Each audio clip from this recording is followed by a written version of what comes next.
Hi guys, this is Official Sahar TV, and this is another great video that will explain the Israel-Iran war in a very simple terms, so also you can understand.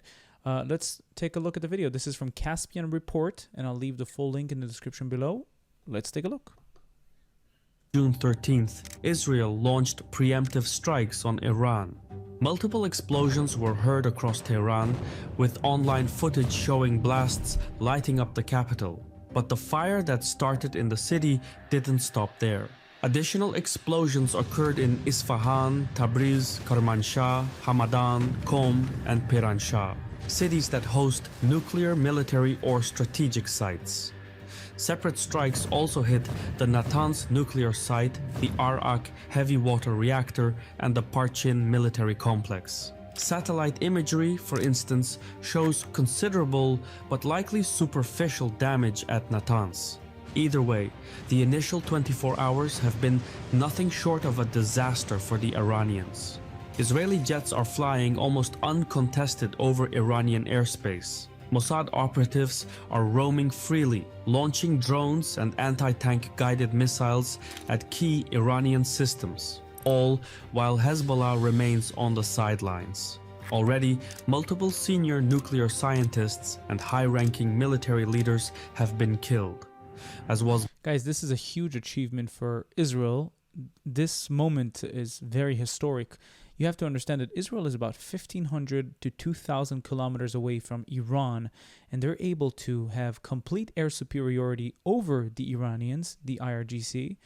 They're able to go back and forth, and bomb specific targets as they go to Israel, which is unbelievable. Unbelievable military operation. Bound to happen, Iran responded harshly and launched waves of loitering munitions and ballistic missiles at Israel. Most of these were intercepted in the air, but some made it through. Tel Aviv was hit multiple times, and significant damage has been reported at Israel's Central Military Command Center. What we're seeing is unlike anything the region has witnessed before. The firepower unleashed makes Hezbollah and Hamas rockets look like toys by comparison. Meanwhile, Netanyahu has urged Israeli citizens to prepare for a prolonged conflict. And so it begins. When sirens replace speeches, war is no longer coming. It has arrived. In the immediate aftermath, Iran launched more than 100 drones toward Israel and vowed further retaliation. For its part, America has chosen not to intervene. US Secretary of State Marco Rubio insists the US had no role in the attacks, while President Trump is urging Iran to make a deal or face even more brutal attacks. As of the time of this specific video, at least 400 ballistic missiles were fired to Israel from Iran. So this, I guess, was recorded a bit earlier. This may well be a good cop, bad cop negotiating tactic. Around 260 media outlets reported on this story, most of them right-leaning. This is also how governments negotiate when they try to talk without saying things directly. They employ the media. But even so, reaching a deal now will be difficult. Among the casualties is Ali Shamkhani, a close confidant of the supreme leader and Iran's chief nuclear negotiator. So there's a lot to piece together when it comes to understanding what's coming next. I use ground news to connect the dots because it allows me to check out local and regional sources. I truly believe that is the best way to understand this tricky region. As of this time, the full extent of Israel's attack on Iran is still unknown. The initial strikes appear to have targeted radars, air defenses, aircraft, and control towers, which paves the way for follow-up attacks on secondary sites. Israel's attention will now turn to the secondary targets of strategic and economic nature, such as ports, refineries, and missile factories. The Israeli military said as much when it described the operation as the first stage, signaling that more attacks could follow in the next few days, if not weeks. But even if Israel's next wave of attacks is tactically successful, dismantling Iran's nuclear program entirely would require direct American involvement. Without US involvement, Israel can't do it. At best, they might delay Iran's progress by 1 to 2 years. At worst, the strikes could backfire, prompting Iran to rapidly assemble a crude nuclear device as a deterrent against future attacks. Though Israel claims its goal is to take out Iran's nuclear program and prevent it from building a nuclear bomb, its actions suggest a deeper objective: regime change. That is absolutely correct. As of the time of this video being recorded, the Israeli Defense Forces bombed the Iranian news TV outlet, IRINN, which is used to release propaganda by the Ayatollah regime, which was not one of the targets before, probably was one of the targets, but we are now seeing a shift to a more of a diplomatic, political targets rather than military targets and IRGC targets.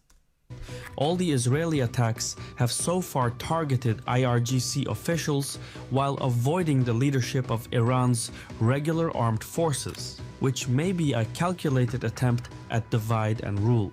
You see, the Revolutionary Guards and the regular military often operate at odds, with the IRGC holding dominance in both political and economic spheres. So, by degrading the IRGC, Israel may be trying to provoke internal friction, perhaps even encouraging the regular military to turn against the Revolutionary Guards in a bid for power. Tellingly, Israel's campaign is called Operation Rising Lion, which is likely a nod to the pre-revolution Iranian flag and suggests that regime change may be the ultimate objective. Whether that gamble pays off is another question entirely. Comparably, Tehran's strategy is also regime change, but through more legal means. The Iranians know they can't change Netanyahu's mind, but they might just be able to collapse his government by building up domestic pressure and triggering a vote of no confidence. To do this, Iranians will need to deliver maximum harm to Israel, but do so by focusing on infrastructure, military, and leadership targets while avoiding civilian sites as much as possible, which may be difficult in practice. And so the Iranians will want to launch waves of missiles at Israel day after day in the hope that it might lead to a vote of no confidence. This would be a political victory that helps Tehran save face and boost its position in future negotiations. So far, the majority of the rockets, if not all of them, hit civilian population. So far, 24 people have been murdered by the rockets of the Islamic Republic of Iran, including children and including women. They're not successful with targeting diplomatic figures and military personnel, which would be a retaliation. So what do? What terrorists always do best: attack civilians. But again, there is no guarantee that it would work. Regime change is less a strategy than a roll of the dice. The behavior of both Iran and Israel in the coming weeks will depend on a mix of military, political, regional, and strategic factors. Even a slight shift in one variable, like a US statement of support, could trigger ripple effects that drastically alter their next moves. In such a volatile moment, weak retaliation from Iran won't deter Israel, but a strong one risks drawing America into the war.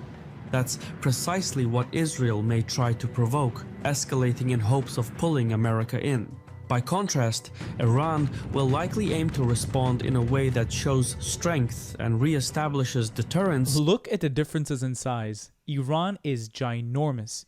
90 million people live in Iran, yet in Israel only 9 million, maybe 10 million almost. Look at the difference in size. And look at the difference in air superiority. Look at the difference in military action and military success. Unbelievable. While avoiding a wider conflict. What the Iranians will likely want are strikes that preserve an off-ramp for de-escalation, for example, by giving advance warning to the United States and regional countries.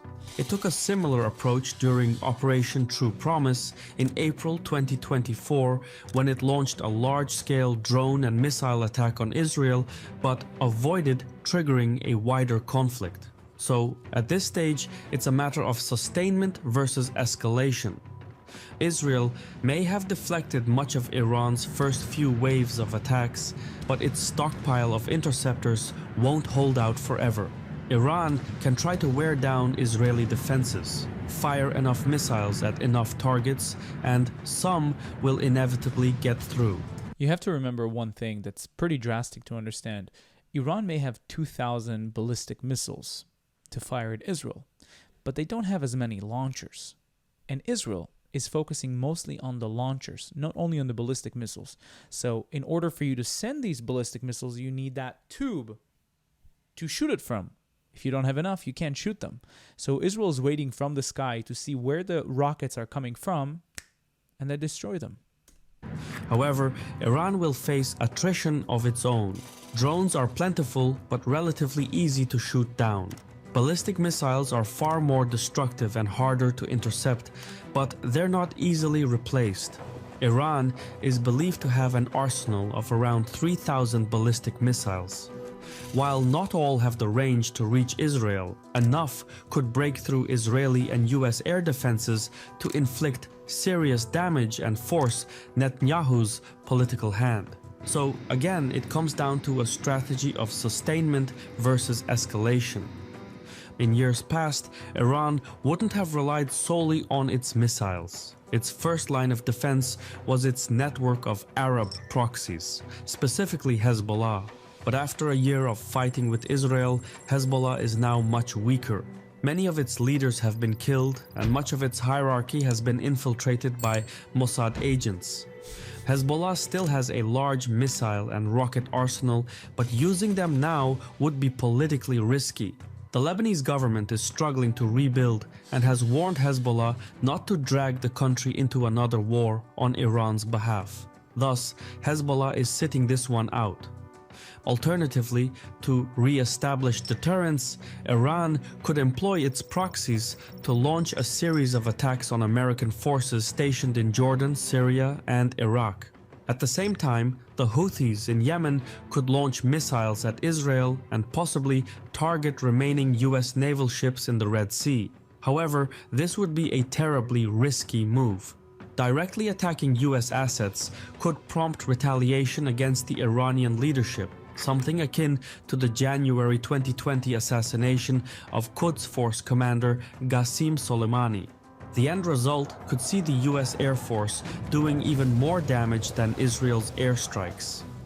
Another way for Iran to establish deterrence, and less expected, would be to strike US allies in the Gulf region.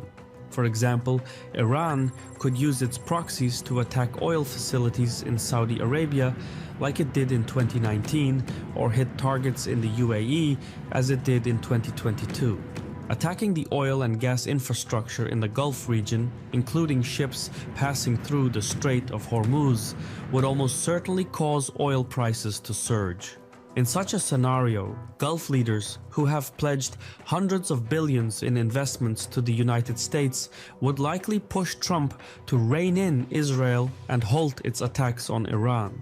There is no guarantee that it would work, but sometimes the shortest path to victory goes through someone else's backyard. Having said that, any Iranian attack on Gulf Arab states, while possible, would likely end the improving diplomatic ties Iran has worked to build with those countries in recent years. So every form of retaliation carries some risk of blowback. Yet, perhaps the strongest form of deterrence for Iran would be to conduct a nuclear test. It would signal to both Israel and the United States that Iran is no longer bluffing about its nuclear ambitions, but it would also provoke international outrage, trigger new sanctions, and deepen Iran's isolation. Still, if the Iranian government sees its survival at stake, the supreme leader may decide the cost is worth it. A nuclear test would force the Israelis and Americans to weigh the risk of turning a conventional conflict into a nuclear one. At the very least, Tehran may opt for a non-kinetic response, one that signals nuclear intent but keeps it ambiguous enough to avoid immediate escalation. Iranian officials have long warned they would leave the Non-Proliferation Treaty if their nuclear program came under military attack. That moment may now be near. Overall, the course of both Israeli and Iranian actions in the coming weeks will depend on the scale and intensity of what each side does next. The longer the attacks continue and the more damage they inflict, the smaller the window for de-escalation. With every strike and counterstrike, controlling what comes next grows more difficult, because despite best efforts, precision strikes rarely end with precision outcomes. I've been your host Shirvan from Caspian Report. If you approve of what we do, please leave a comment. We approve of what you do. Israel is missing one vital aspect to finish this attack on the nuclear facility of Iran. They need a specific rocket that only the US has, which pretty much, I don't know the name of it, so I'm not a military expert, but it's a rocket that goes inside the ground, penetrates up to 200 meters, and then another rocket, which is a bunker buster, goes inside that, and kaboom, the nuclear facility is gone. That's what Israel needs right now to end this nuclear program with Iran. But great report by Caspian Report. It's the first time I'm seeing something from this guy, and hopefully I'm going to subscribe now. Hopefully I can watch some more and learn some more. I learned a lot myself. Beautiful video. Thank you so much for watching this video. Don't forget to like, comment, and subscribe. And if you want to support me financially, you can do so through Buy Me Coffee or Patreon down in the links in the description. Thank you so much, and I'll see you again in the next video. Bye-bye.